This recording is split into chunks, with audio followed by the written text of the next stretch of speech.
Hello दोस्तों, welcome back. आज हम एक नया टॉपिक स्टार्ट करने वाले हैं। चैप्टर नहीं बोलूंगा मैं इसको, टॉपिक है ये। एक पर्टिकुलर चैप्टर से बिलोंग करता है। टॉपिक का नाम है लेवरेज। टॉपिक का नाम है लेवरेज। सबसे पहले लेवरेज का लिटरल मीनिंग समझते हैं। ये क्लास कॉन्सेप्ट डेवलपमेंट को डेडिकेटेड रहेगी। मैं आज की क्लास में आपको लेवरेज समझाना चाहता हूँ। लेवरेज समझाना चाहता हूँ, क्यों है, क्या है, क्यों कैलकुलेट किया जाता है, ये सब इससे रिलेटेड हम बात करेंगे, है ना। तो सुनते जाइएगा। लेवरेज, चैप्टर का नाम है लेवरेज। तो लेवरेज का लिटरल मीनिंग क्या है? लेवरेज का मीनिंग होता है एक एडवांटेजियस पोजीशन ले लेना, लेवरेज ले लेना। आसान करके समझाता हूं। देखिए, लेवरेज वर्ड जो निकल रहा है वो निकल रहा है लीवर से। लीवर, लीवर अपन ने नॉर्मली सुना है टूल्स के अंदर, जो गाड़ी के टूल्स होते हैं उसके उसके रिलेशन में लीवर वर्ड सुना है। वहीं से आपको लेवरेज का कॉन्सेप्ट एक्सप्लेन करने की कोशिश करता हूं। देखिए, गाड़ी पे लीवर कब लगाया जाता है? जब गाड़ी को उसकी जगह से ऊपर उठाना है। नॉर्मली एक ऑटोमोबाइल को उसकी जगह से उठाना एक नॉर्मल इंसान के लिए या किसी भी इंसान के बस का नहीं है ना, अनटिल एंड अनलेस वो बहुत बड़ा रेसलर क्यों ना हो या हमारे फिल्मों के कुछ स्टार क्यों ना हो जो फिल्मों में करते हैं, है ना। असल लाइफ में बिना लिवर के उस गाड़ी को उसकी पोजीशन से ऊपर लिफ्ट करना पॉसिबल नहीं है। But by applying that lever we gain a position that we actually wouldn't have been in without the liver.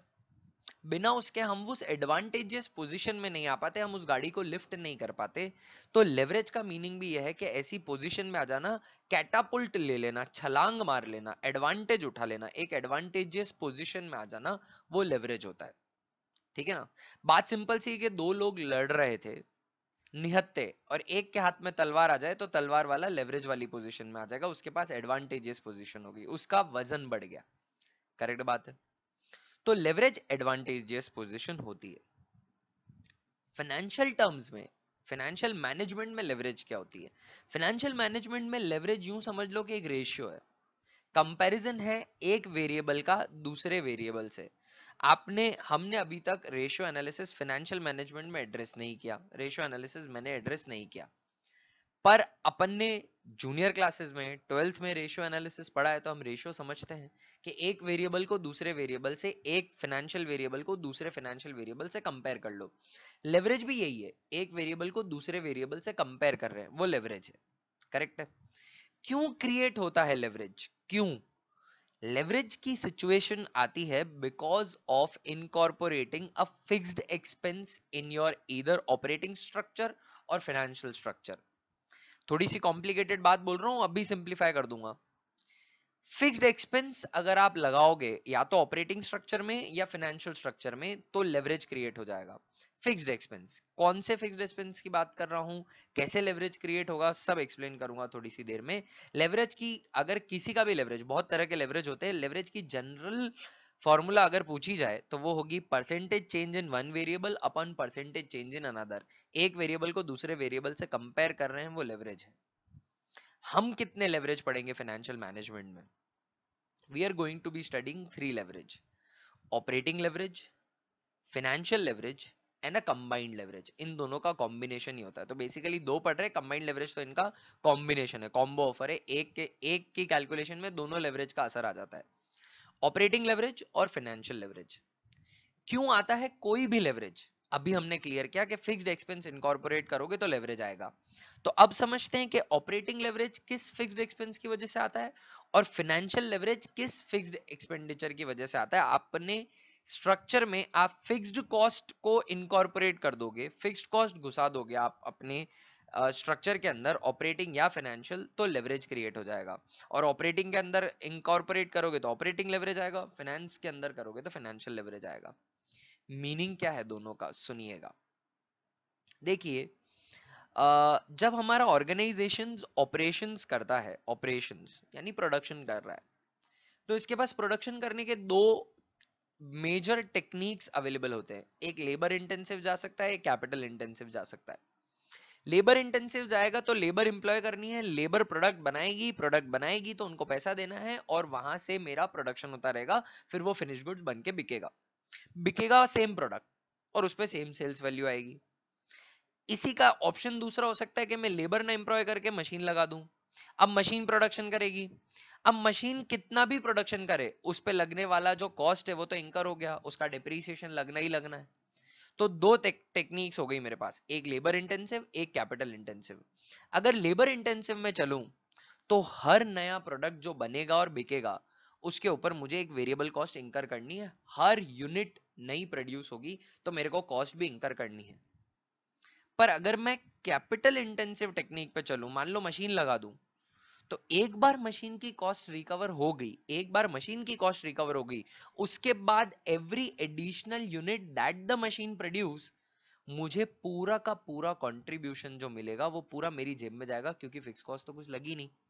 Simple सा कहने का मतलब है, मान लो मुझे एक पेपर है, उस पेपर के ऊपर कुछ आर्टिकल प्रिंट करवाना है। आर्टिकल प्रिंट करवाना है, दो ऑप्शन है, या तो मैं टाइपिस्ट रख दूं और वो टाइपिस्ट लिखेगा, रोज रोज हाथ से लिखेगा या टाइप करेगा, उसको हर कॉपी टाइप्ड का मुझे पैसा देना है।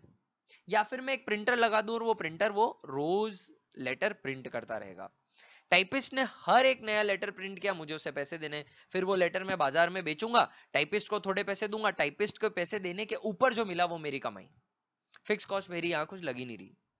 या फिर उसकी जगह मैंने मशीन लगा दी, प्रिंटर लगा दी, टाइपिस्ट को एक फुटी कौड़ी नहीं देनी, मशीन के पैसे एक बार रिकवर हो गए, उसके बाद हर जो लेटर मेरा बाजार में बिकेगा वो पूरा पैसा मुझे मिल जाएगा, मुझे किसी को लेबर कॉस्ट नहीं देनी है। तो ये क्या हुआ, ये हुआ मैंने अपने ऑपरेटिंग स्ट्रक्चर के अंदर वेरिएबल कॉस्ट की जगह फिक्स्ड कॉस्ट इनकॉर्पोरेट करी, तो एक लेवरेज मिल गई। क्या लेवरेज मिल गई कि एक बार फिक्स्ड कॉस्ट रिकवर हो जाती है, उसके बाद पूरा कंट्रीब्यूशन मेरी अर्निंग हो जाएगी, पूरा कंट्रीब्यूशन मेरी अर्निंग हो जाएगी। फिक्स्ड कॉस्ट रिकवरी के बाद every unit sold is total contribution to me, total profit to me. क्यों कर पाया मैं? फिक्स कॉस्ट इनकॉर्पोरेट करने की वजह से। ये हो गया ऑपरेटिंग लेवरेज, ये हो गया ऑपरेटिंग लेवरेज।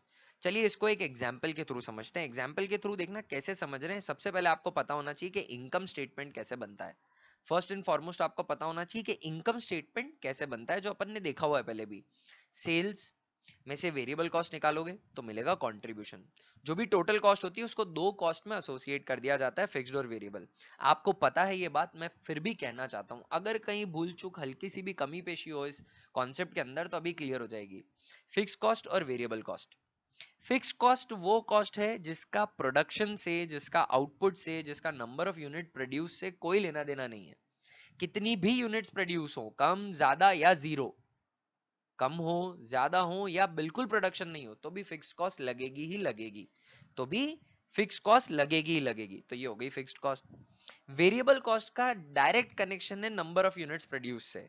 अगर नंबर ऑफ यूनिट्स बढ़ेंगी तो वेरिएबल कॉस्ट भी बढ़ेगी, वेरिएबल कॉस्ट उसके प्रोपोर्शन में बढ़ती रहेगी, क्योंकि वो पर यूनिट लगती है। टाइपिस्ट की कॉस्ट वेरिएबल है, प्रिंटर की कॉस्ट फिक्स्ड है। एक यूनिट एक्स्ट्रा टाइप हुई, वेरिएबल कॉस्ट बढ़ जाएगी, टाइपिस्ट को एक्स्ट्रा पैसे देने।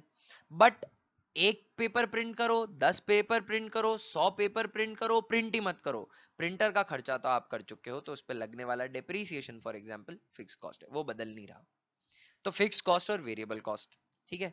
तो कॉस्ट को दो हिस्सों में बांटा। सेल्स मेरी रेवेन्यू हो रही है, रेवेन्यू में से वेरिएबल कॉस्ट निकाली तो जो मिलेगा वो होगा कंट्रीब्यूशन। कंट्रीब्यूशन में से फिक्स कॉस्ट निकाली तो मुझे मिल जाएगा ईबीआईटी। कंट्रीब्यूशन में से फिक्स कॉस्ट निकाली तो मुझे मिल जाएगा ईबीआईटी। बात समझ रहे हैं क्या आप? अभी मैं ईबीआईटी तक की बात कर रहा हूँ। अभी मैं कहां तक की बात कर रहा हूँ? ईबीआईटी तक की ही बात कर रहा हूँ, उसके आगे की मैंने बात ही नहीं करी। मेरी बात सुनना आप, अभी जो मैं कहना चाह रहा हूँ ना, इस बात को ढंग से सुनना और समझना। मान लो, मान लो कि मेरी सेल्स इंक्रीज हो गई, मेरी selling price per unit increase हो गई, तो मेरी सेल्स इंक्रीज हो जाएगी। अगर सेल्स इंक्रीज हुई तो उसको बनाने के लिए वेरिएबल कॉस्ट भी इंक्रीज होगी। प्रोडक्शन, अगर सेल्स बढ़ रही है तो एक्स्ट्रा प्रोडक्शन भी करना पड़ेगा। डिमांड बढ़ी प्रोडक्ट की मार्केट में, डिमांड बढ़ी प्रोडक्ट की मार्केट में तो ज्यादा बिकेगा, ज्यादा बिकेगा तो ज्यादा बनाना भी पड़ेगा, ज्यादा बनाना पड़ेगा तो वेरिएबल कॉस्ट भी बढ़ जाएगी, वेरिएबल कॉस्ट भी बढ़ जाएगी, और उसी प्रोपोर्शन में कंट्रीब्यूशन भी बढ़ जाएगा। उसी प्रोपोर्शन में सेल्स बढ़ी, प्रोपोर्शन में वेरिएबल कॉस्ट भी बढ़ेगी। मतलब पहले 2 यूनिट बिकती थी, मान लो 1 रुपए में 1 यूनिट बनती है और 50 पैसे का वेरिएबल कॉस्ट लगता है, तो पहले 50 पैसे का कंट्रीब्यूशन आता था। अब 2 यूनिट बिकने लग गई है तो 1 रुपए का कंट्रीब्यूशन आएगा। पर फिक्स कॉस्ट बढ़ेगी क्या? फिक्स कॉस्ट तो सेम रहेगी। तो मतलब अगर सेल्स बढ़ी तो वेरिएबल कॉस्ट उसी प्रोपोर्शन में बढ़ेगी मोस्ट प्रोबेबली, कंट्रीब्यूशन भी उसी प्रोपोर्शन में बढ़ेगा, बट फिक्स कॉस्ट सेम रहेगी। तो ईबीआईटी तो इन दोनों से ज्यादा प्रोपोर्शन में बढ़ सकता है, ईबीआईटी उससे भी ज्यादा प्रोपोर्शन में बढ़ सकता है, क्योंकि जिस प्रोपोर्शन में सेल्स इंक्रीज हो रही है उस प्रोपोर्शन में फिक्स कॉस्ट में कोई चेंज ही नहीं आ रहा। This is what leverage is, this is what leverage is. Leverage का ये मीनिंग होता है, लेवरेज से ऐसे एडवांटेजेस पोजीशन आती है। चलिए एक एग्जांपल करके समझते हैं। एक इमेजिनरी एग्जांपल लेते हैं, इमेजिनरी एग्जांपल, मैं कॉन्सेप्ट एक्सप्लेन करना चाहता हूं। मान लो कि अभी सेल्स होती है 1,00,000 की, ठीक है, लेस वेरिएबल कॉस्ट लगती है 30%, तो 30,000 की वेरिएबल कॉस्ट लग जाती है। 30% की वेरिएबल कॉस्ट मान ली हमने, तो 30,000 की वेरिएबल कॉस्ट आ जाएगी दोस्तों। तो फिक्स तो कंट्रीब्यूशन कितना बचेगा, 1,00,000 का सेल हुआ, 30,000 उड़ाया इसमें से, तो कंट्रीब्यूशन बच के निकला 70,000 रुपए का, ठीक है। अब इसमें से फिक्स कॉस्ट भी सबट्रैक्ट कर देता हूँ। फिक्स कॉस्ट मान लो कि 20,000 रुपए की है, कितने की है, 20,000 रुपए की है। तो फिक्स कॉस्ट माइनस करी तो मुझे मिला earning before interest and tax. वो कितना हो गया, earning before interest and tax कितना हो गया, 50,000 रुपए का हो गया।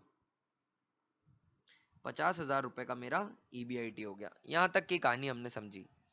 मान लो कि सेल्स में 20% प्लस हो जाता है, सेल्स में 20% इंक्रीज हो जाता है, ठीक है।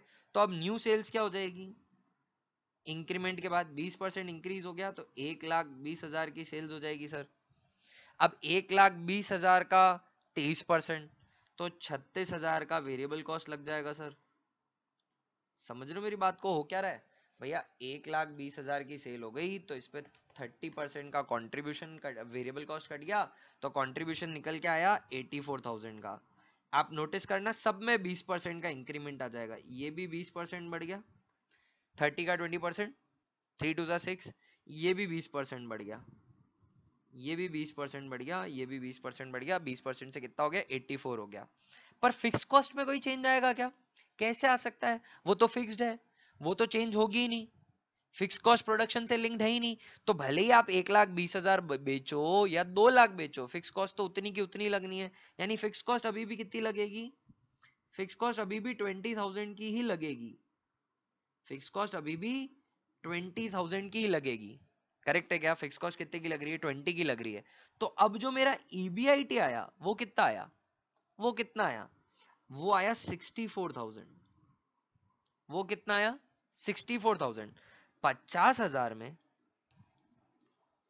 50,000 में अगर मैं 20% प्लस करूं, देखो मेरी सेल्स तो सिर्फ 20% से बढ़ी, अगर 50,000 में मैं 20% प्लस करूं ना, तो रिजल्टेंट आता है कितना, 50,000 का 20% 10,000, तो 60,000 ही आता है। पर यहां जो फिगर देख रहे हो वो कितना देख रहे हो पता है, 64,000 का देख रहे हो आप, फिगर कितना देख रहे हो, 64,000 का। तो हुआ क्या, सेल्स में 20% प्लस हुआ, तो ईबीआईटी में, ईबीआईटी में 20% से ज्यादा प्लस हुआ है। कितना प्लस हुआ है, एक्चुअल निकाल के देखें क्या, एक्चुअल कितना प्लस हुआ है देखें क्या। 50 से कितना हो गया दोस्तों, 50 से हो गया 64, कितना प्लस हुआ है, 14,000 का। 14,000 डिवाइडेड बाय 50,000 इंटू 100, कितना परसेंटेज प्लस हुआ ये मैं चेक कर रहा हूँ। 14,000 डिवाइडेड बाय 50,000 परसेंटेज 28% प्लस हुआ है। कितना प्लस हुआ है, सेल्स में 20% प्लस होने की वजह से ईबीआईटी में 28% का प्लस होना। और ये क्यों हुआ पता है, क्योंकि फिक्स कॉस्ट थी, क्योंकि फिक्स कॉस्ट थी। सेल्स इंक्रीज होगी एक प्रपोर्शन में, पर फिक्स कॉस्ट में कोई चेंज आएगा ही नहीं, तो ओवरऑल प्रॉफिटेबिलिटी में हमें फायदा मिल जाएगा। ईबीआईटी मेरे सेल्स के प्रोपोर्शन से भी ज्यादा इंक्रीज होगा, क्योंकि सेल्स इंक्रीज हो रही है, रेवेन्यू इंक्रीज हो रही है, पर उसके प्रोपोर्शन में कॉस्ट इंक्रीज नहीं हो रही, कॉस्ट उतनी की उतनी रह रही है। This is leverage. ये क्यों हुआ, क्योंकि मैंने एक ऑपरेटिंग रिस्क उठाया फिक्स्ड कॉस्ट इंप्लॉय करके, मैंने रिस्क उठाया। देखिए अगर मैं टाइपिस्ट रखूं तो अगर 10 पेज बन रहे तो भी प्रॉफिट में रहूंगा, क्योंकि हर नए पेज पे टाइपिस्ट को पैसे देने। पर अगर मैं प्रिंटर उठा लूं और मेरे 10 पेज भी प्रिंट ना हो तो मैं तो घाटे में चला जाऊंगा, क्योंकि प्रिंटर का पैसा तो मैंने लगा दिया, है ना। पर अगर बहुत ज्यादा प्रोडक्शन होता है तो भी हर नए प्रोडक्शन पे टाइपिस्ट को पैसे तो देने ही देने, ये कॉस्ट कभी बंद नहीं होगी। बट प्रिंटर की कॉस्ट जिस दिन रिकवर हुई उसके बाद चांदी है, तो वो चांदी ही लेवरेज की वजह से होती है। वो कौन सी लेवरेज है? ऑपरेटिंग लेवरेज है। ऑपरेटिंग लेवरेज कैसे आई? ये लेवरेज अब ये फॉर्मूले वगैरह से कैसे आती है ये समझ लेना, बट मुद्दा यही है कि सेल्स का परसेंटेज इंक्रीज जो हो रहा है उससे ज्यादा इंक्रीज प्रॉफिट में मिल रहा है। ये एडवांटेजेस पोजीशन में मैं कैसे आया? मैंने मेहनत कितनी करी? मैंने सिर्फ सेल्स को 20% बढ़ाने की मेहनत ही करी है, उसके अलावा कुछ नहीं किया। बट मेरा प्रॉफिट तो देखो, मेरा ईबीआईटी तो देखो 28% से बढ़ गया। क्यों बढ़ा? क्योंकि आपने फिक्स कॉस्ट एम्प्लॉय करी हुई थी। ये एक लेवरेज वाली पोजीशन है, एडवांटेजेस पोजीशन है। और ये क्यों आई? ये आई ऑपरेटिंग कॉस्ट के अंदर फिक्स्ड कॉस्ट को एम्प्लॉय करने से। इसीलिए ये जो लेवरेज है ना, ये लेवरेज जो है ना, ये कहलाता है ऑपरेटिंग लेवरेज। कैसे आता है समझना, कैसे आता है समझना। देखो, सेल्स में जो चेंज आएगा, जितना परसेंटेज चेंज सेल्स में आएगा उतना ही वेरिएबल कॉस्ट में आएगा, उतना ही कंट्रीब्यूशन में भी आएगा, पर फिक्स कॉस्ट सेम रहेगी। तो इन दोनों के कंट्रीब्यूशन और ईबीआईटी के बीच में फर्क क्या ला रहा है? कंट्रीब्यूशन का चेंज और ईबीआईटी के चेंज के बीच में फर्क किसकी वजह से आ रहा है? फर्क आ रहा है फिक्स कॉस्ट की वजह से। फर्क आ रहा है फिक्स कॉस्ट की वजह से। इसीलिए ऑपरेटिंग लेवरेज का जो फॉर्मूला है, इसीलिए ऑपरेटिंग लेवरेज का जो फॉर्मूला है वो है contribution upon EBIT. Contribution upon EBIT, क्योंकि इनके बीच में फिक्स कॉस्ट आती है। कंट्रीब्यूशन अपॉन ईबीआईटी, ये किसका फॉर्मूला हुआ? ऑपरेटिंग लेवरेज का हुआ। फॉर्मूले से चलो, बहुत इजी चैप्टर है, कोई तकलीफ नहीं आएगी, कॉन्सेप्ट बहुत इजी है ना। जो डिटेलिंग है बस उसमें थोड़ा टाइम लगेगा, क्वेश्चन सॉल्विंग बहुत आराम से हो जाएगी हमसे। इसके बाद मैं बात करता हूं फाइनेंशियल लेवरेज की। ये ऑपरेटिंग लेवरेज हुआ। मैं इसी एग्जांपल को आगे कंटिन्यू करना चाहता हूं, इसी एग्जांपल को आगे कंटिन्यू करना चाहता हूं, देखते जाइएगा आप।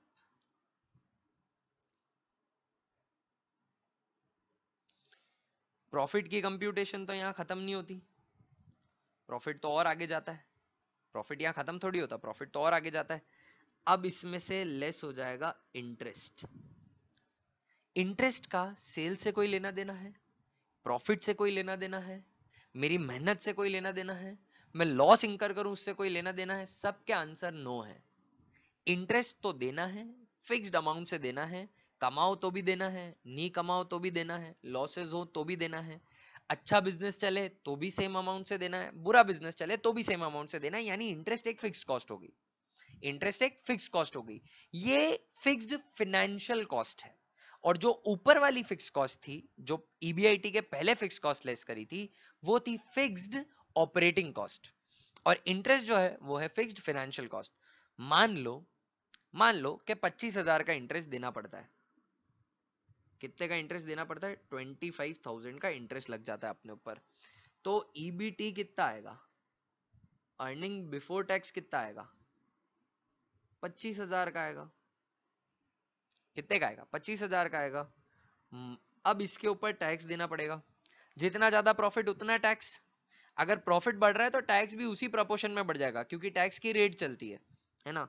और फ्लैट रेट चलती है, कंपनी मान रहे हैं अपन, है ना। तो यूनी के स्लैब वगैरह लगती है, तो मान लो कि टैक्स 40% लग रहा है, 40% लग रहा है, तो 25 का 40% 10,000 हो गया, है ना।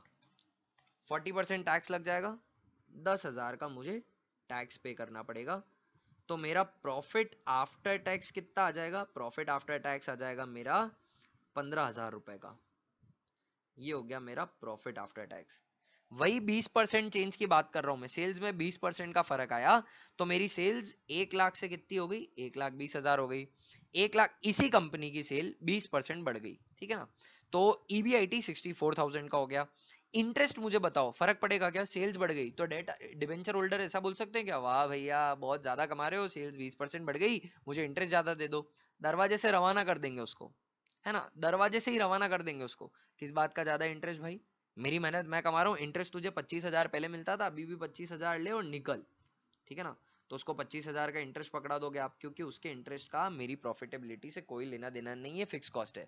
ज्यादा कमाऊंगा तो भी 25 का इंटरेस्ट ही दूंगा।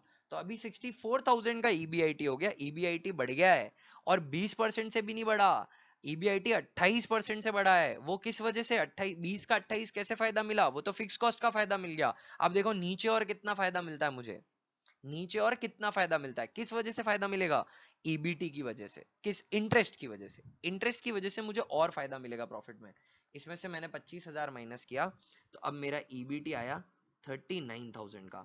इस पे टैक्स देना है 40% इंटू 40%, टैक्स मुझे देना पड़ेगा 15,600 रुपए का। 15,600 रुपए का टैक्स मैं पे कर दूंगा। तो उसके बाद जो मेरा प्रॉफिट आफ्टर टैक्स आएगा वो आएगा 23,400 रुपीज का। 23,400 रुपीज का। अब देखना ईबीआईटी में पहली बात तो ये है कि सेल्स में 20% का इंक्रीज हुआ, सेल्स में 20% का इंक्रीज हुआ, तो ईबीआईटी में 20% का इंक्रीज नहीं हुआ। ईबीआईटी में कितना इंक्रीज हो गया? हमने देखा था 14,000 डिवाइडेड बाय 50,000 परसेंटेज, 28% का इंक्रीज हुआ था। ठीक है, अब ईबीटी में अर्निंग बिफोर टैक्स में कितना इंक्रीज हुआ है वो देखते हैं। सेल्स में 20% का इंक्रीज हुआ है। मेहनत तो अपन ने एक करी, क्या? सेल्स को बढ़ाने की। सेल्स को जैसे तैसे सेल्स टीम को इंसेंटिव्स वगैरह दे के, उनको चाबी लगा के, जोश दिला के एक दिन बुलाया, जम के स्पीच सुना दी एकदम, और उनको कहा कि धड़ल्ले से भागो, बेचो तुम तो यूनिट्स। और उन्होंने पूरे जोश और जज्बे में यूनिट्स बेची, 20% बढ़ा दी। उन्होंने सेल को 20% बढ़ा दिया, बस ये मेहनत करी अपन ने। सेल्स में 20% का इंक्रीज आया, उसकी वजह से मेरे ईबीआईटी में 28% का इंक्रीज आ गया। अब ईबीटी अर्निंग बिफोर टैक्स में कितना है? देखो ईबीआईटी पे तो इंटरेस्ट वगैरह मुझे पे करना है। EBT earning before tax is the actual parameter, इसके बाद टैक्स देना है, फिर अर्निंग आफ्टर टैक्स है। और जितना ईबीटी में डिफरेंस, जितना ईबीटी में इंक्रीज मिलेगा, उतना ही प्रॉफिट आफ्टर टैक्स में भी इंक्रीज मिलेगा, और उतना ही अर्निंग पर शेयर में भी इंक्रीज मिलेगा मुझे, क्योंकि सब पे एक ही परसेंटेज लग रहा है। अभी प्रूव करके भी बता देता हूँ। ईबीटी में कितना फर्क आया पहले ये बता कर। 25,000 का ईबीटी था, कितना हो गया? 39,000 का हो गया। 39,000 माइनस 25,000 बढ़ा है 14,000 रुपए से, डिवाइडेड बाय 25,000 परसेंटेज, 56% का इंक्रीज आया। ईबीटी में कितना इंक्रीज आया? 56% का। और एक काम करते हैं, प्रॉफिट आफ्टर टैक्स का भी परसेंटेज आपको, जिनको मैथमेटिक्स आंखों में दिख रही है ना, उनको तो समझ में आ गया है कि पीएटी में भी सेम है, क्योंकि 25 और 39 दोनों पे ही 40-40% किया है। तो इनके जो रिजल्टेंट होंगे उनमें भी इंक्रीज तो 40% का, 56% का ही होगा। कैलकुलेट कर लेते फिर भी।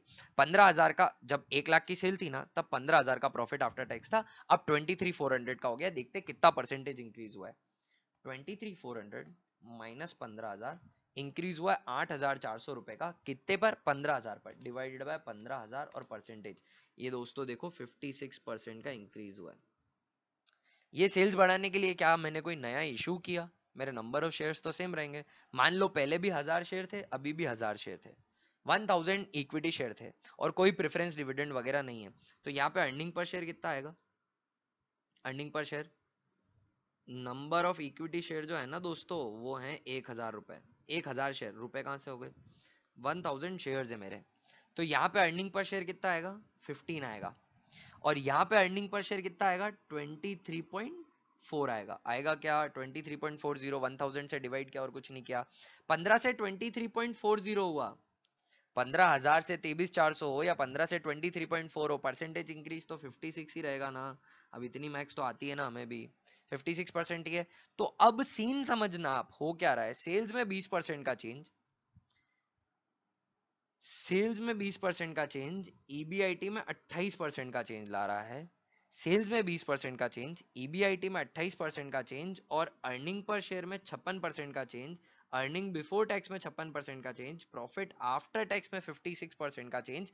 मतलब सेल्स 20% बढ़ी तो प्रॉफिट आफ्टर टैक्स 56% बढ़ गया। सेल्स 20% बढ़ी तो ईबीआईटी 28% बढ़ गया। ये क्यों हो रहा है? ये एडवांटेजियस पोजीशन में हम आ रहे हैं, क्योंकि हमने फिक्स कॉस्ट लगा रखी है। सेल्स तो बढ़ रही है पर ये कॉस्ट बढ़ी नहीं रही, क्योंकि हमने डेट बोरो किया हुआ है। सेल्स तो बढ़ रही है पर इंटरेस्ट कभी ज्यादा मैं पे करूंगा नहीं सेल्स बढ़ने की वजह से। ये एडवांटेजियस पोजीशन में हम आ रहे हैं, और ये एडवांटेजियस पोजीशन ही कहलाती है लेवरेज। और ये लेवरेज हो रही है दो फिक्स कॉस्ट की वजह से, एक ऑपरेटिंग फिक्स कॉस्ट, दूसरी financial fix cost. Fix cost operating की वजह से जो लेवरेज आता है वो कहलाता है ऑपरेटिंग लेवरेज, और इंटरेस्ट यानी फिनेंशियल फिक्स कॉस्ट की वजह से जो लेवरेज आता है वो कहलाता है फिनेंशियल लेवरेज, वो कहलाता है फिनेंशियल लेवरेज। फॉर्मूले क्या है दोनों के? ऑपरेटिंग लेवरेज का फॉर्मूला है contribution upon EBIT, contribution upon EBIT. Solve करते हैं एक बार। ये जो एग्जांपल लिया ना, ये जो एग्जांपल था मेरा, ये जो एग्जांपल अभी मैंने लिया, इसका ऑपरेटिंग लेवरेज निकालते हैं, ठीक है ना। ऑपरेटिंग लेवरेज फॉर्मूला क्या बताया मैंने? फॉर्मूला मैंने बताया कंट्रीब्यूशन अपॉन ईबीआईटी, यही बताया, कंट्रीब्यूशन अपॉन ईबीआईटी। कंट्रीब्यूशन कितना है हमारे एग्जांपल में? 1 लाख वाले लेवल की बात कर रहा हूं मैं। 1 लाख वाले लेवल में सर जो कंट्रीब्यूशन है ना सर, वो 70,000 का है। कंट्रीब्यूशन जो है वो 70,000 रुपए का है, ठीक है। ये कंट्रीब्यूशन मैंने रख दिया 70,000 रुपए का। ईबीआईटी कितने का है? ईबीआईटी 50,000 रुपए का है। ईबीआईटी कितने का है? 50,000 का। कंट्रीब्यूशन 70 का था, ईबीआईटी था 50,000 रुपए का। तो ये रख दिया मैंने यहाँ पे ईबीआईटी 50,000 रुपीज का। लेवरेज देखते हैं कितना आता है, 7 डिवाइडेड बाय 5। लेवरेज आता है 1.4 का, लेवरेज आता है 1.4 का। इसका मतलब समझ रहे हो आप? इसका मतलब ये कंट्रीब्यूशन में 1 रुपए का चेंज आएगा ना, कंट्रीब्यूशन में 1 रुपए का चेंज आएगा तो ईबीआईटी में 1.4 का चेंज आ जाएगा, क्योंकि बीच में फिक्स कॉस्ट पड़ रही है, क्योंकि बीच में फिक्स कॉस्ट पड़ रही है, इसलिए कंट्रीब्यूशन में 1 रुपए का चेंज आएगा तो ईबीआईटी में 1.4 का चेंज आ जाएगा। देख लो, कंट्रीब्यूशन में कितने का चेंज आया? 20% का चेंज आया। कंट्रीब्यूशन में कितने का आया? 20% का आया। तो यहाँ पे देखो, कंट्रीब्यूशन प्लस हुआ 20% से, पर ईबीआईटी कितना प्लस हुआ? 1.4 टाइम्स 20 का, तो 20 इंटू 1.4, 20 इंटू 1.4 दैट इज 28%। क्यों हुआ ये? अरे भैया यही तो ऑपरेटिंग लेवरेज है, यही तो ऑपरेटिंग लेवरेज है, ऑपरेटिंग लेवरेज की वजह से हुआ। तो ये पूरी परसेंटेज की माथाफोड़ी ना करके अगर डायरेक्ट कंक्लूजन पे पहुंचना हो तो ऑपरेटिंग लेवरेज कैलकुलेट करके रख लो। तो ऑपरेटिंग लेवरेज कैलकुलेट करके रख लो, और जो भी सेल्स में आप चेंज लाओगे उसका ईबीआईटी में कितना इंपैक्ट आएगा सीधा पता पड़ जाएगा। किससे? ऑपरेटिंग लेवरेज से, ऑपरेटिंग लेवरेज से। अभी देख लो, अभी मैं ऐसा बोलता हूं, मैं ऐसा बोलता हूं कि अगर हम हमारी सेल्स टीम को मोटिवेशन देते हैं कि 10% सेल इंक्रीज कर, तो ईबीआईटी में कितना चेंज आएगा पहले से पता है। ईबीआईटी में मुझे पता है कि 10 का 1.4 टाइम्स आ जाएगा, 14% का चेंज आ जाएगा ईबीआईटी में, ये मुझे पहले से पता है। और बातें जाननी है, और बातें सुनो, और बताता हूँ आपको। सेल्स में अगर 10% का इंक्रीज लाओगे ना तो प्रॉफिट आफ्टर टैक्स में कितना आएगा ये भी पता है मेरे को, अभी निकाल दूंगा। कैसे देखना, कैसे देखना आप, ठीक है ना। सेल्स में अगर 1 रुपए का चेंज आता है तो ईबीआईटी में कितना आता है? 1.4 का। अब मैं फिनेंशियल लेवरेज कैलकुलेट करता हूं। कैसे? Financial leverage. अब मैं फिनेंशियल लेवरेज कैलकुलेट करूंगा और फिनेंशियल लेवरेज से सेल्स के चेंज का इंपैक्ट बताऊंगा अर्निंग पर शेयर पर या प्रॉफिट आफ्टर टैक्स पर, या एक बार सेल से ईबीआईटी लिया फिर ईबीआईटी से प्रॉफिट आफ्टर टैक्स ले लेंगे। फिनेंशियल लेवरेज फॉर्मूला क्या होता है फिनेंशियल लेवरेज का? ऊपर चल के देखते हैं। फिनेंशियल लेवरेज का फॉर्मूला है EBIT upon EBT, EBIT upon EBT, ये फिनेंशियल लेवरेज का फॉर्मूला है, ईबीआईटी अपॉन ईबीटी। हमारे पर्टिकुलर केस के अंदर ईबीआईटी, मैं तो 1 लाख वाले लेवल की बात कर रहा हूँ, ईबीआईटी है 50,000 और ईबीटी है 25,000। ईबीआईटी है 50,000 और ईबीटी है 25,000 का। तो बहुत ही क्लियरली पता पड़ रहा है कि फाइनेंशियल लेवरेज 2 है। इसका मीनिंग क्या हुआ समझे? अगर ईबीआईटी में 1 रुपए का चेंज आएगा तो ईबीटी में 2 रुपए का चेंज आएगा। ईबीआईटी में 1 रुपए का चेंज आएगा तो ईबीटी में 2 रुपए का चेंज आएगा। मैंने सेल्स में 20% का इंक्रीज किया, मैंने सेल्स में 20% का इंक्रीज किया तो मेरे ईबीआईटी में 28% का इंक्रीज आया। तो ईबीआईटी में अगर 28% का इंक्रीज आ गया है तो ईबीटी में इसका दुगना आ जाएगा, 28 into 2, 28 into 2 which is 56%, which is 56% का इंक्रीज आएगा। देख लो यही आ रहा है, यही आ रहा है। सेल्स 20% बढ़ी, ईबीआईटी 28% बढ़ा, ईबीआईटी 28% बढ़ा। अब बात कर रहे थे हम ऊपर वाली वापस जो हमने लिया था ना कि सेल्स 10% बढ़ी, सेल्स अगर 10% बढ़ी तो ईबीआईटी 14% बढ़ा, और ईबीआईटी अगर 14% बढ़ा तो प्रॉफिट आफ्टर टैक्स कितना हो जाएगा, 14 का दुगना बढ़ेगा, यानी 28% बढ़ेगा, यानी 28% बढ़ेगा। करके भी देख लेना आप प्रैक्टिकली, करके भी देख लेना आप प्रैक्टिकली, इतना ही बढ़ेगा। ये हो गया हमारा फाइनेंशियल लेवरेज का असर। तो इतनी कैलकुलेशन करने की बजाय एक फिगर कैलकुलेट करके रख लेते हैं, फाइनेंशियल लेवरेज और ऑपरेटिंग लेवरेज, या फिर कंबाइंड लेवरेज। अब कंबाइंड लेवरेज से सीधा निकालूंगा। कंबाइंड लेवरेज सुनना अब आप, पहले फॉर्मूला तो बताओ सर, भागे जा रहे हो। देखो सबसे पहले कंबाइंड लेवरेज का मीनिंग समझो। नाम क्या है इसका, कंबाइंड है, यानी ऑपरेटिंग लेवरेज और फाइनेंशियल लेवरेज दोनों को कंबाइन करके निकाला जाएगा। कैसे निकाला जाएगा, combined leverage is simply operating leverage into financial leverage. Combined leverage is simply operating leverage into financial leverage, as simple as that, operating into financial. तो कंबाइंड लेवरेज का फॉर्मूला होता है operating leverage into financial leverage. आपके सामने operating leverage और financial leverage के फॉर्मूले हैं। Operating leverage is contribution upon EBIT, financial leverage is EBIT upon EBT. EBIT और ईबीआईटी दोनों कैंसिल हो गए, क्योंकि मल्टीप्लाई कर रहा हूं मैं क्या कर रहा हूं, मल्टीप्लाई कर रहा हूं, इनटू कर रहा हूं। तो ये ईबीआईटी, ये ईबीआईटी और ये ईबीआईटी तो कैंसिल हो गए, तो फॉर्मूला क्या बना, कंट्रीब्यूशन अपॉन ईबीटी। यही फॉर्मूला है, देख लो, यही फॉर्मूला कंट्रीब्यूशन अपॉन ईबीटी। तो कंबाइंड लेवरेज निकाले क्या हमारे एग्जांपल का, चलो कंबाइंड लेवरेज निकालते हैं।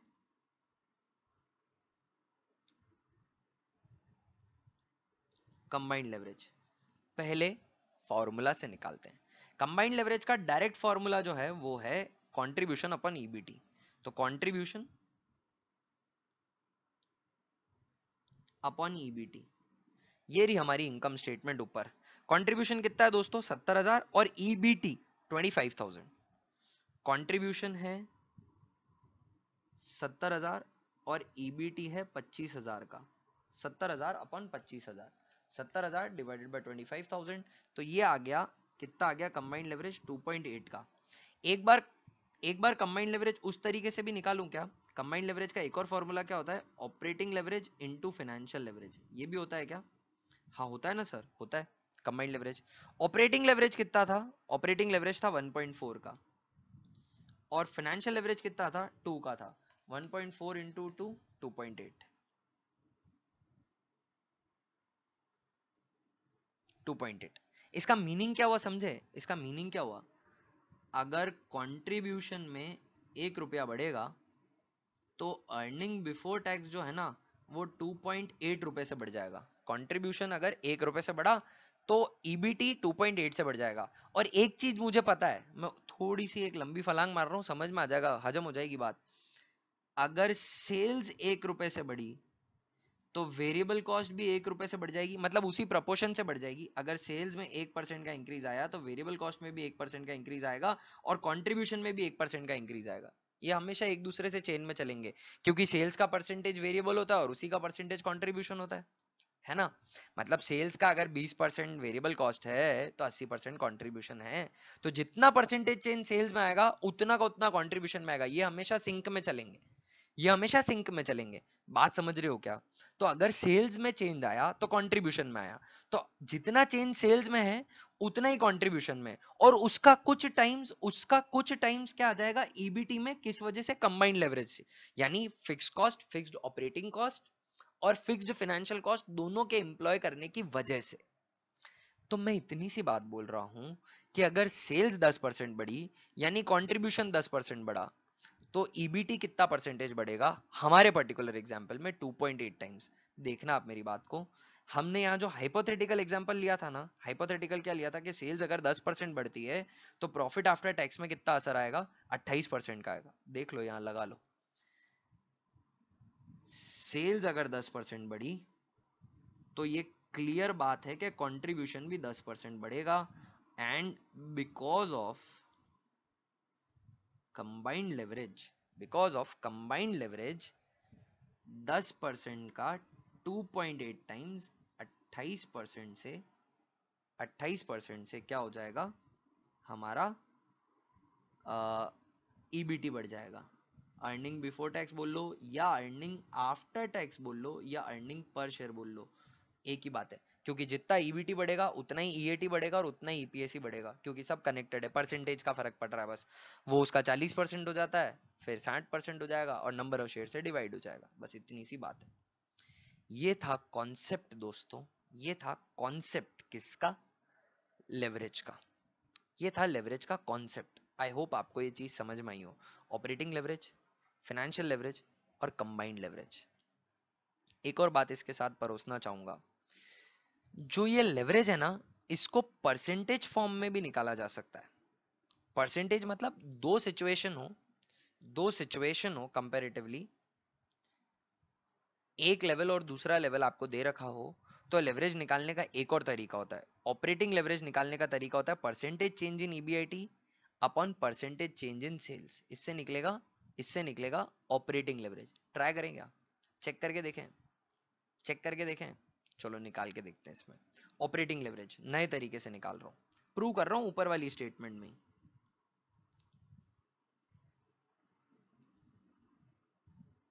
ऑपरेटिंग लेवरेज क्या फॉर्मूला था? Percentage change in EBIT upon percentage change in sales. आप जानते हो कि परसेंटेज चेंज इन सेल्स की जगह अगर मैं परसेंटेज चेंज इन कंट्रीब्यूशन भी लिख दूं तो भी कोई फर्क नहीं पड़ रहा, क्योंकि जितना सेल्स में परसेंटेज चेंज आएगा उतना ही वेरिएबल कॉस्ट में आएगा, उतना ही कंट्रीब्यूशन पे आएगा। कंट्रीब्यूशन और ईबीआईटी के बीच में परसेंटेज चेंज सेम नहीं आएगा, क्योंकि इन दोनों के बीच में फिक्स कॉस्ट पड़ती है। कंसेप्ट अगर उतरा हो जीवन में तो सेल्स में जितना चेंज उतना वेरिएबल कॉस्ट में चेंज, उतना ही कंट्रीब्यूशन में चेंज, बट कंट्रीब्यूशन का चेंज ईबीआईटी का चेंज सेम नहीं होगा, क्योंकि बीच में जो फिक्स कॉस्ट है ना वो उस परसेंटेज से चेंज होती ही नहीं, वो तो चेंज ही नहीं होती, वो तो फिक्स्ड रहती है।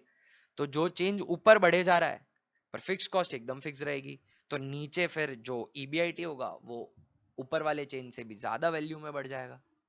आप बात समझ रहे हैं मेरी? तो अभी इस पर्टिकुलर एग्जाम्पल में जो हमारे सामने है, इस पर्टिकुलर एग्जांपल में जो हमारे सामने है, इसमें मैं क्या निकाल रहा हूँ? ऑपरेटिंग लेवरेज निकाल रहा हूँ, बट इस फॉर्मूले से, परसेंटेज वाले फॉर्मूले से, percentage change in EBIT upon percentage change in sales. Sales में कितना परसेंटेज चेंज हुआ है? 20% हुआ है। हमने ये इमेजिन किया था 1 लाख से 1,20,000 हो गई, तो परसेंटेज चेंज इन सेल्स कितना है दोस्तों? हमारे एग्जाम्पल में परसेंटेज चेंज इन सेल्स है 20%। अब परसेंटेज चेंज इन ईबीआईटी देखते हैं। अभी देखा हमने परसेंटेज चेंज इन ईबीआईटी निकाल रखा हमने, 50,000 से 64,000 का हो गया, 50 से 64 का हो गया, तो कितना परसेंटेज चेंज आया था? 14,000 का अमाउंट में चेंज आया था। 50,000 के बेस पर ये 28% का चेंज है, तो ऊपर रख देता हूं 28%। लेवरेज देख लो, 28 डिवाइडेड बाय 21.4 का ऑपरेटिंग लेवरेज आता है। ऊपर जो हमने निकाला था ऑपरेटिंग लेवरेज नॉर्मली, वो भी 1.4 का ही आ रहा था। आ रहा था नहीं आ रहा था भाई? बिल्कुल आ रहा था, आएगा, क्योंकि वही है। मैथमेटिकल टूल थोड़े अलग लगा दिए, पहुंचने की अप्रोच बदल दी है, पर पहुंच उसी डेस्टिनेशन पे रहे हो। बस से जाओ, ट्रेन से जाओ, प्लेन से जाओ, पैदल जाओ, पहुंचोगे तो वहीं। अप्रोच बदल रही है, कॉन्सेप्ट वो का वो है। चलिए इसी तर्ज पर फाइनेंशियल लेवरेज की बात करता हूं। फाइनेंशियल लेवरेज का फॉर्मूला होता है percentage change in profit after tax upon percentage change in EBIT. अगर मैं प्रॉफिट आफ्टर टैक्स को प्रॉफिट बिफोर टैक्स भी बोलूं परसेंटेज चेंज, तो कोई फर्क नहीं होगा, क्योंकि जो प्रॉफिट बिफोर टैक्स है उस पर एक सर्टेन रेट ऑफ टैक्स लगेगा, तो प्रॉफिट आफ्टर टैक्स में भी वही परसेंटेज चेंज आएगा। तो अगर मैं यहाँ पे percentage change in profit after tax की जगह प्रॉफिट बिफोर टैक्स भी लिख दूं तो भी कुछ गलत नहीं होगा, बट फॉर्मूले इन्होंने जो बनाए हुए हैं मैं उसी को यूज कर रहा हूँ, बाकी आंसर सेम निकलेगा। Percentage change in profit after tax would be exactly equal to percentage change in profit before tax. No problem. इसी फॉर्मूले को यूज करते हुए इसी गिवन एग्जाम्पल में जो हमने लिया उसके अंदर मैं फाइनेंशियल लेवरेज निकाल के आपको बताता हूं। फाइनेंशियल लेवरेज कंप्यूट करता हूं।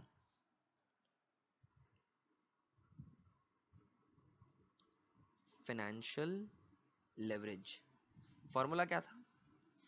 Percentage change in profit after tax upon percentage change in EBIT. यही था क्या? और मैंने आपको बताया प्रॉफिट आफ्टर टैक्स की जगह प्रॉफिट बिफोर टैक्स भी ले लो तो भी कोई फर्क नहीं पड़ता। Percentage change in profit after tax upon percentage change in EBIT. चलिए अब इस फॉर्मूले पे अपन फाइनेंशियल लेवरेज निकालते हैं। Percentage change in profit after tax, ये रहा profit after tax. Profit after tax में कितना परसेंटेज चेंज आया? 56 का है। Percentage change in profit after tax is 56%, and percentage change in EBIT, EBIT में कितना है वो तो अभी देखा था अपन ने, ईबीआईटी में 28% का है, ईबीआईटी में 28% का आया है। तो ये इसको देख लो, 56 डिवाइडेड बाय 28, आंसर आ रहा है 2 का, आंसर आ रहा है 2 का फाइनेंशियल लेवरेज, और ऊपर जब हमने फाइनेंशियल लेवरेज निकाला था यहाँ पर तो भी 2 ही आ रहा था। तो ये परसेंटेज वाले फॉर्मूले से भी निकल जाएगा। कंबाइंड लेवरेज वही कहानी है, फिर से कुछ भी नहीं है। Combined leverage is financial leverage into operating leverage, दोनों को इनटू कर रहा हूं, दोनों को मल्टीप्लाई कर रहा हूं। तो फॉर्मूला देखना, percentage change in EBIT upon percentage change in sales into percentage change in profit after tax upon percentage change in EBIT. तो ये परसेंटेज चेंज इन ईबीआईटी से ईबीआईटी कैंसिल हो जाएगा, तो फाइनल फॉर्मूला बनेगा percentage change in profit after tax upon percentage change in sales, है ना, यही बन रहा है।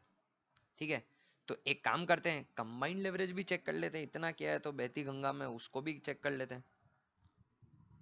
फॉर्मूला से कर रहे हैं क्योंकि डायरेक्टली इसको मल्टीप्लाई करो तो 1.4 इंटू 2 तो आ ही जाएगा अपना ये क्या कहते हैं, ऊपर जो आ रहा था, कितना आ रहा था 1.4 इंटू 2 2.8, 1.4 इंटू 2 तो 2.8 का आ ही जाएगा। पर फॉर्मूले में, फॉर्मूले से निकाल के देखते हैं, उससे भी 2.8 ही आएगा। कंबाइंड लेवरेज फॉर्मूला क्या था कंबाइंड लेवरेज का? कंबाइंड लेवरेज का फॉर्मूला था percentage change in profit after tax, percentage change in profit after tax upon percentage change in sales. यही था क्या भैया? यही तो था दोनों को, ये देखो ये रहे दोनों फॉर्मूले आपके सामने, ऑपरेटिंग लेवरेज और फाइनेंशियल लेवरेज के दोनों को मल्टीप्लाई करना है, ईबीआईटी से ईबीआईटी कैंसिल हो जाएगा। Percentage change in profit after tax जो आया था वो आया था 56% का, 56% का, और परसेंटेज चेंज इन सेल्स जो आया था, percentage change in sales, percentage change in sales था 20% का, हम ही ने तो बनाया था 20% का। आंसर देख लो, 56 डिवाइडेड बाय 20, 2.8 का आ रहा है कंबाइंड लेवरेज। तो ये था दोस्तों लेवरेज का कॉन्सेप्ट बिल्डिंग। थोड़ा भारी अगर लग गया हो तो चिंता मत करना, कॉन्सेप्ट बिल्डिंग के लिए क्लास वापस देख लेना, पैसे नहीं लग रहे। अगली क्लास में जब हम क्वेश्चन करेंगे तो क्वेश्चन के अंदर बेटा ये फॉर्मूले सीधे अप्लाई करने, कोई नहीं पूछ रहा इसके पीछे का लॉजिक क्यों आ रहा है, कहाँ आ रहा है, वो जहन में कहीं होना चाहिए। एप्लीकेशन करते टाइम सीधा फॉर्मूला अप्लाई करना है, आंसर आ जाएगा। Very simple topic, very simple concept, but क्यों करते हैं, क्या मुद्दा है इसका, वो मैंने समझा दिया। भाई कैसे निकलता है ये सीख लिया हमने, फॉर्मूले देख लिए, फॉर्मूलों के पीछे लॉजिक क्या है ये समझ लिया। कैसे लेवरेज पोजीशन में आते हैं, फिक्स कॉस्ट एम्प्लॉय करने की वजह से आते हैं, क्लियर सी बात है कि भाई सेल्स बढ़ेगी बट फिक्स कॉस्ट चेंज नहीं होनी, फिक्स कॉस्ट उतनी की उतनी रहनी, ऑपरेटिंग फिक्स कॉस्ट। मेरा प्रॉफिट बढ़ता रहेगा, ईबीआईटी बढ़ता रहेगा, इसका मतलब ये नहीं है कि मैं ज्यादा इंटरेस्ट पे कर दूंगा, तो इंटरेस्ट उतना का उतना पे करना है, ऑपरेटिंग फिक्स कॉस्ट उतनी की उतनी लगेगी, पर सेल्स बढ़ाए जाओ तो प्रॉफिट ईबीआईटी बढ़ेगा, ईबीआईटी बढ़ेगा तो इंटरेस्ट उतना का उतना देना है, तो अल्टीमेटली प्रॉफिट बिफोर टैक्स बढ़ेगा, प्रॉफिट बिफोर टैक्स बढ़ेगा तो सरकार एक परसेंटेज का टैक्स ले लेगी, तो उतना परसेंटेज का फिक्स्ड उनको दिया, उसके बाद जो बचा वो प्रॉफिट आफ्टर टैक्स है वो इंक्रीज होगा, प्रॉफिट आफ्टर टैक्स इंक्रीज होगा तो अर्निंग पर शेयर इंक्रीज होगा। यानी ये लेवरेज वाली पोजीशन हम ले लेते हैं। क्यों? क्योंकि हम ऑपरेटिंग स्ट्रक्चर के अंदर ऑपरेटिंग फिक्स कॉस्ट एम्प्लॉय करते हैं और फाइनेंशियल स्ट्रक्चर के अंदर फाइनेंशियल फिक्स कॉस्ट एम्प्लॉय करते हैं। पर एक और बात है जो आपको गौर से सुननी और समझनी है, वो बात ये है दोस्तों कि ये लेवरेज आ क्यों रही है, फिक्स कॉस्ट के एम्प्लॉयमेंट की वजह से। और मैंने इस पूरे दौरान कई बार टर्म यूज करी होगी, ऑपरेटिंग रिस्क बेयर कर रहा हूं, फाइनेंशियल रिस्क बेयर कर रहा हूं। फिक्स कॉस्ट का एम्प्लॉयमेंट एक रिस्क है, अगर उतना भी सेल नहीं हो पाया कि फिक्स कॉस्ट रिकवर हो तो गए आप काम से, क्योंकि फिक्स कॉस्ट नहीं होती तो यूं कि अगर सेल नहीं हो रही तो लेबर को भी पैसा नहीं देना है, सेफ बैठा हूं। कम सेल हो रही है तो लेबर को उतना ही पैसा देना है जितनी सेल हो रही है, तो भी मैं सेफ बैठा हूं। पर फिक्स कॉस्ट इंकर कर दी, मशीन लगा दी, प्रिंटर लगा दिया, तो सेल नहीं हो तो भी प्रिंटर के पैसे तो लग गए भैया, डिप्रीशिएट हो रहा है वो दिन ब दिन, ठीक बात है ना, तो फिक्स कॉस्ट में फंस जाओगे। प्रॉफिट अगर ज्यादा हो रहा है, ज्यादा प्रॉफिट्स हो रहे हैं तो इंटरेस्ट तो उतना ही देना है, कम हो ज्यादा हो उनको उतना इंटरेस्ट देना है, उनको उतना इंटरेस्ट देके भगा दूंगा, फिर बचा हुआ सारा प्रॉफिट उनके पैसे पे कमाया हुआ प्रॉफिट भी घर ले जाऊंगा। अगर उतना भी प्रॉफिट नहीं कमा पाए कि इंटरेस्ट पे कर पाओ तो वो तो इंटरेस्ट लेकर ही जाएंगे, तो वो तुम्हारी कमाई भी कम कर देंगे, तुम्हारी इंप्लॉयड कैपिटल को भी तोड़ के ले जाएंगे। तो leverage is a risky situation. Risk is not negative, risk is uncertainty. तो दो टर्म्स होती हैं, थ्योरी क्वेश्चन भी कई बार आता है, और दो टर्म्स होती हैं, दो स्टेटमेंट लिखी जाती हैं। आर्टिस्ट लिटरेरी स्टेटमेंट बोलूंगा मैं ना, इंग्लिश भाषा का प्रयोग है ना। एक स्टेटमेंट है कि leverage is a twin edged sword, दो धारी तलवार है। सही बात है सर, बिल्कुल सही बोल रहे हो आप, लेवरेज दो धारी तलवार है। अच्छे दिन चल रहे होंगे ना, जब प्रॉफिट कमा रहे होगे, सेल्स इंक्रीज हो रही होगी, तो बहुत बढ़िया है। तो दुनिया को मारेगी ये तलवार, आपको एक्स्ट्रा प्रॉफिट देगी, आपको एक्स्ट्रा प्रॉफिट देगी। सेल्स 20% बढ़ रही है, ईबीआईटी 56% बढ़ रहा है, ईबीटी 56% बढ़ रहा है, ईबीआईटी 28% बढ़ रहा है, अर्निंग पर शेयर 56% का इंक्रीज आ रहा है, सेल्स में भी बस 20% का इंक्रीज है। पर सुनो, अगर सेल्स 20% से गिर गई ना, अगर सेल्स 20% से गिर गई, ईबीआईटी 28% से गिरेगा, अर्निंग पर शेयर 56% से गिरेगा, क्योंकि तुम लेवरेज लिए हुए बैठे हो। तो ये ट्विन एज्ड स्वॉर्ड है, तुम्हें दुश्मन को मारने के काम आएगी, पर बुरे दिन आए तो तुम भी मरोगे। दूसरा स्टेटमेंट जो कहा जाता है वो कहा जाता है leverage is a fair weather friend, अच्छे मौसम का साथी है। जब मार्केट में इकोनॉमी फेवरेबल है, अच्छे दिन चल रहे हैं, है ना, बहुत सेल्स हो रही है, मार्केट में भयंकर डिमांड है, ग्रो कर रहा है शेयर मार्केट, बहुत अच्छी सेल है, तो भैया सेल्स इंक्रीज हो रही है, सेल्स के प्रोपोर्शन में ईबीआईटी और ईपीएस उससे भी ज्यादा प्रोपोर्शन में इंक्रीज हो रहा है, क्योंकि हम लेवरेज लिए बैठे हैं, अच्छे दिन चल रहे हैं तो। पर अगर अभी जैसे हाल हो गए तो बर्बाद हो जाओगे, क्योंकि ब्याज देने के लिए भी पैसे नहीं आपके पास। अब सेल्स में डिक्रीज तो थोड़ा सा आ रहा है, पर ईपीएस में डिक्रीज उससे भी ज्यादा आ रहा है, लेवर्ड आ रहा है, क्योंकि तुम लेवरेज लिए बैठे हो। तो leverage is a twin edge sword and a fair weather friend, ठीक है ना। लेवरेज के एडवांटेज लोगे तो अच्छे दिनों में एडवांटेज भी मिलेगी, पर अगर नेगेटिव सिचुएशन हुई तो उतने ही लीवर्ड लीवर्ड प्रॉफिट्स होंगे, तो लीवर्ड लॉसेस भी होंगे। ये था लेवरेज का कॉन्सेप्ट, मैंने एक क्वेश्चन के थ्रू, एक एग्जाम्पलरी क्वेश्चन के थ्रू आपको एक्सप्लेन करने की कोशिश करी। आगे आने वाले वीडियो क्लासेस में मैं आपको लेवरेज से रिलेटेड क्वेश्चंस करवाऊंगा, मॉड्यूल के कुछ अपने भी ड्राफ्टेड। लेवरेज छोटा सा टॉपिक है, 3-4 क्लासेस में शायद खत्म हो जाएगा, उसके बाद हम और टॉपिक्स लेंगे। ये क्लास अच्छे से देखिएगा, अगली क्लास में मिलते हैं, तब तक के लिए बाय दोस्तों। मैं विश करता हूं कि आपका आज का दिन जबरदस्त हो।